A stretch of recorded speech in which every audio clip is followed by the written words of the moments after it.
ఎవరికైనా నేను సవాలు చేస్తున్నా, శ్రీకృష్ణుడి జీవితంలో ఆనందదాయకమైన ఘట్టంలోనే 10 రాయండి. మీరు ఒకటి కాదు 10 లేవండి, 2-3 మించి మీకు దొరకవు. విషాద ఘట్టాలు రాయండి అమ్మా, నేను చెబుతున్నా ఓ 25 దొరుకుతాయి. ఓ 25 అది శ్రీకృష్ణుడి జీవితం. పుట్టింది జలసాల్లో, పుట్టిందో తల్లిక, పెంచిందో తల్లి, పుట్టిందో తండ్రిక, పెంచింది ఇంకో తండ్రి.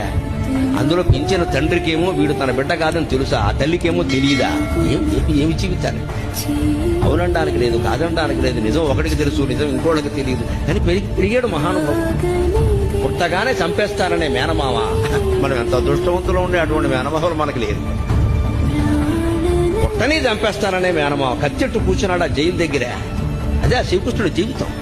విస్తార పురుషుడు అంటున్నారు కదా, మరి ఇంత భయంకరమైన జీవితంలో కూడా భగవత్తత్వాన్ని వ్యక్తం చేసిన మహానుభావుడు శ్రీకృష్ణుడు. కృష్ణం వందే జగత్.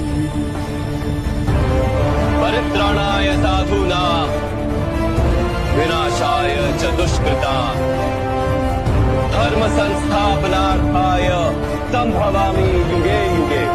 ఇవాళ మృత శరీరాన్ని ఒక్క పూట ఉంచాలంటే ఎంత కష్టం అవుతుంది. భాగవతం భారతం చదివి తెలుసుకోండి. 7 రోజులు మృత శరీరం అలాగే ఉందండి. 8 మంది భార్యలలో ఒక్కరు లేరు. తల్లి లేదు, తండ్రి లేదు, బిడ్డలు లేరు, ఎవ్వరు లేరు. మన భాషలో చెప్పాలంటే దిక్కుమాలిన మరణం.